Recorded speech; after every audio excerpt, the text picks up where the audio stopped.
everybody, welcome to Season Up Sunday. For today I've prepared for you, I think, a very nice endgame between Yuri Averbakh and Viktor Kortschnoj. This game was played in 1965 in Yerevan. I won't be focusing on the entire game, only on the endgame. If you are interested in seeing this game, I'll be sure to post the game in the description below. We will go directly to move 21, and this is the position that happened from reversed Grunfeld. Okay, so White's last move was Queen d6, offering the queen trade. Let's evaluate the position after the queens traded here. Okay, so we are on move 22 now, and Black still has not finished their development. But this often happens in positions where White has a bishop fianchetto in g2 and holds on to the diagonal, and Black has to choose a more defensive approach, not with knight c6 but with knight d7, and then often this bishop in c8 remains there for a long time until it's finally ready to be developed in b7, which of course it is right now. But in general, knowing from my previous videos that I made on my YouTube channel, you should try to develop your pieces within the first 15 moves. That's definitely a must in as many situations as possible. Sometimes, of course, there are exceptions, but we try to stay away from those. Okay, so aside from this bishop needing to get developed, it seems that Black is a little bit more passive, with these knights forced to protect each other, protect b6 as well. The rooks don't seem to do very much in Black's side. However, White has, of course, their knights are quite active. This knight in e3, although it seems not so great, staying in front of the e-pawn. Now we are not discussing the center, we are discussing the position. It's not the opening anymore. There are no queens on the board. We are not going to start any attack, so we don't need to push the e4 pawn. This knight in e3 is a great protector of White's weakness in c4. And if Black is going to be able to double on the c file and maybe get to it, this knight is going to stop anything. So it's definitely a nicely placed piece. I really like this rook in d6, definitely more active. White also has ideas of doubling on the d file, possibly moving the knight and trying to create some threats with c5, but that really would take some time. So mostly White is going to try to utilize the d file for the improvement of their position, and then of course they have to keep in mind some ideas with c5 of getting rid of their weakness and trading it for this b6 pawn, and then the rook in d6 is going to do a great job in attacking the next weakness in Black's position. So this is kind of how we're thinking about it, but of course if both players choose the best moves, this position should end in a draw. The White's advantage is minimal. Okay, so Kortschnoj finished his development, bishop a7, and of course we don't take in b7. We don't want to help Black get ahead in their game by improving the position of their rook, bringing it to c7 where it's more active. So White improved their position with rook b to d1. D is the file that White controls, and they definitely don't want to give it away ever, so this move is going to ensure that. Well, we can't keep our rook in b8 for a long time, right? I mean, we need to do something, so let's trade. King takes g2. I'm sorry, king takes. Knight takes g2, of course, was another possibility here, but we don't want to move away with the knight from the protection of the pawn. Black would play knight e5 with tempo, and then rook e to c8, start putting pressure in c4 and force the trades much faster. So king takes g2 was the move played in the game by Yuri Averbakh, and now rook b7. So it's for Black is basically the same as if White would have taken. And now the rooks can consider doubling on the c file. And here I would not agree so much with White's approach. Averbakh decided to make the trade between this knight in e3 and this knight in d7 by playing knight g4, and after knight takes g4, rook takes d7, the trade happened, and this is the position that arose. Now, the reason I don't like this so much is that White is slightly more active. When you're more active, if you start trading the pieces of your opponent, you definitely are going to trade your more active pieces with his less active, and actually on the defensive side. So personally, with White here, I would have considered to play g4.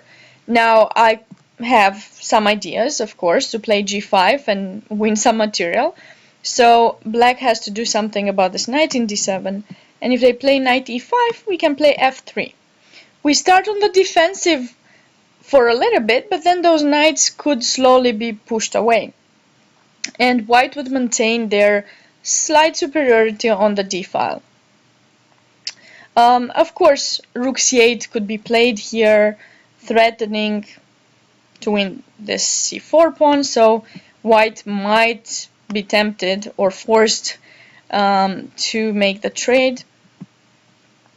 But again, their rook is more active than this one for the moment, and they can consider playing rook c8 and keeping it that way. However, in the game, as I mentioned, Averbakh decided to make some trades, and suddenly in this position, White's rook is the only piece that's more active than Black's, but that won't stay that way for a long time, because here Black responded rook c8, and now I'm attacking c4, and I'm basically offering you two choices: either go back and protect your pawn, or play rook d6 and accept this pawn trades, which anyways probably was going to happen. But the thing is, the rook is not in d6 at the moment, so when Black captures in c4, when White takes in b6, Black will be able to play rook a4, and now suddenly Black's rook, which was, we have seen it, less passive, suddenly it's more active than this one, and it's going to force White to go on the defensive with knight c1, and it's not much, but still getting from a more passive position to an active one is definitely in Black's advantage. Going back to rook c8, actually rook d6 was played in the game. If White would have played rook d4, probably Kortschnoj would have responded knight e5, and still White has to go a little bit on the defensive to protect their c4 pawn, and here maybe knight c6, and the game would probably end in a draw. It's very hard for Black to advance in this position. At some point these two pawns will get traded off, and White will manage to protect a2 while Black will keep this a6 pawn, and the position is very symmetrical. Super symmetrical, in fact. But rook d6 was played in the game, and after rook takes e4, Averbakh made this move that I'm not very happy about, because it turned out to be a weakness later. h3. He played h3 first, instead of capturing the pawn and entering in the position that I mentioned earlier. Knight c1, and so on. He played h3 first, and now Black improved the position of their knight and brought it towards d5, which probably they would have brought anyways, but now it's going to be with tempo. Rook takes b6, we lost a pawn, it's time to get it back. Now rook a4, knight c1 to protect that pawn. Now in this position, knight c5 was another possibility. To try to get in an endgame, knight endgame fast, but it's not as simple. This line has to be calculated very well. After rook takes a2, we can't just capture in a6 and hope that we'll make a draw, because you know, with the pawn down, black can play for a win forever here. So in this position, white has to find king f3. Now we want to capture the pawn, so black would go a5, and here rook b8 check. Have to go king g7, now rook b7. Of course, threatening e6. So black has no choice, they have to move the king back again. Not to h6, obviously, because they would lose this f7 pawn. But if you go to g8, we'll be in the same position, right? Rook b8 check and repetition. So king f8 would be the choice of blacks, and now rook a7. Keeping our rook behind the pawn, and also keeping ideas of perpetual check, rook a8, rook a7. And this position would most likely end in a draw, because although we have a pawn down, we are very active, having threats of capturing our pawn back, and this a pawn cannot really move forward. We are stopping it very well with our knight and rook. But Averbakh chose the defensive approach, which was fine as well. Knight to d5. Now we want to improve our knight, so let's play rook b2. And it's an endgame. Our pieces are active enough, it's time to bring the king. And here I didn't like so much Averbach's choice. He decided to bring his king to d2, this way. While it's very important in an endgame to bring your king towards the center, you have to keep in mind possible tactical ideas for black. And so, personally, I think, although white would like to improve the position of their king, at this moment, because they play rook b2, they put their rook more passive, they should have improved the position of their knight. And now if knight c3, in this position we would go rook c2, chasing the knight back to d5. Do not consider playing this knight c5 move, because black would be the one continuing to play for a win after rook a5, chasing your knight away and then capturing a2 without allowing you to capture a6. So be very careful. Knight c5 would be a blunder. But simply rook c2, and if the knight goes back, okay, now maybe knight c5 is possible. It's really very hard to imagine that black can win this position, right? Well, in less than 10 moves, after king f1, which I considered as a dubious move, it's not the right time to bring your king towards the center, you played h3, so this pawn, you have to keep it in mind that that pawn will remain weak. After king f1, Kortschnoj played g5. Now, again, Averbakh didn't have to continue their plan. They could just stay with their king in g2 and nothing would have happened. But they went king e1. They continued their plan of bringing their king. Possibly they considered to protect the a pawn and then get the rook active. Kortschnoj h5. Little by little, black's position is improving, while white's not so much. King d2.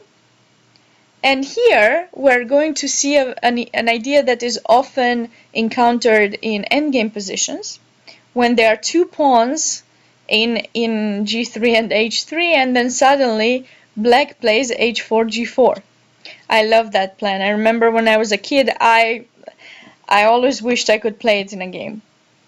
But here my dream does come true, because it will happen.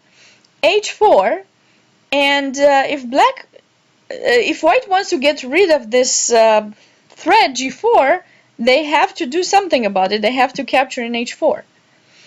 But okay, now after rook takes h4, we suddenly created another weakness for white. And this is a very important idea in rook endgames.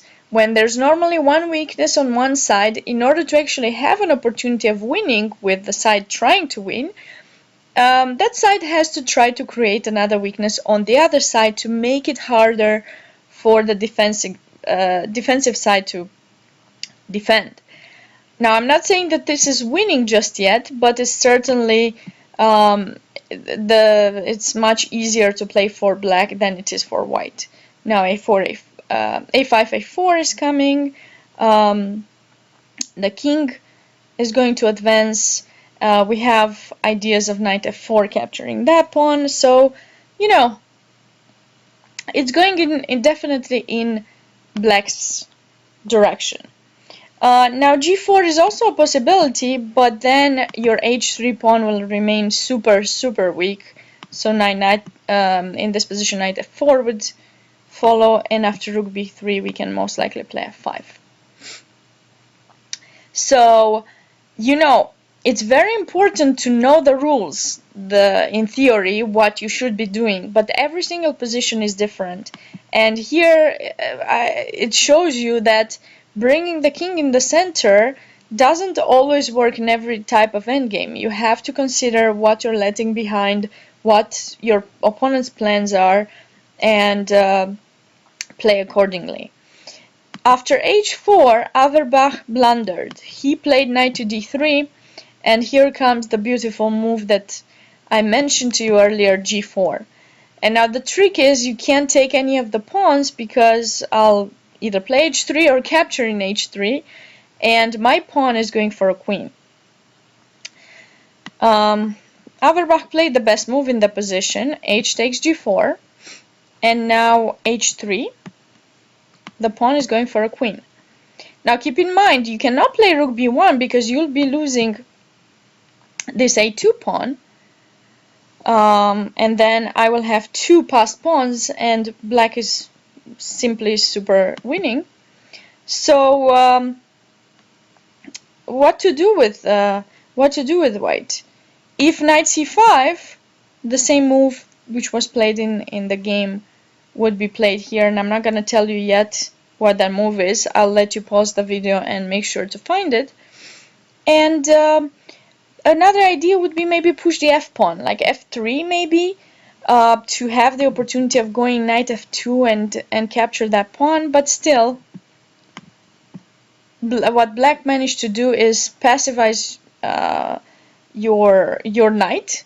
Your rook is passive, and now he can just slowly improve their position. a5, knight b4, going for this a2 pawn, and this knight is basically stuck in f2 to stop the promotion of the h pawn. So, in this position, Averbakh played king c2, probably with the hope that after h2, white would play rook b1, and then after capture, maybe knight to b2, but after a5, he would still be losing here very easily. So after king c2, black didn't go for that approach. He played this amazing rook c4. And the reason I like this move so much is that after king d2, please be sure to pause the video and find the final move of the game. The final, actually, by the way, I don't know if it was the final move or not, because I saw it on different websites, and some websites stop after rook c4, others go on one more move. Either way, that amazing move is rook c1. Very beautiful, blocking the first rank so that black can push this pawn to promotion. And suddenly, from a super drawish endgame, black was able to transform the game into a win. I really hope you enjoyed this endgame, and I'm looking forward to seeing you watching my next videos. Have a wonderful week, everybody, and a wonderful end of Sunday, and I'll see you in my next video. Bye.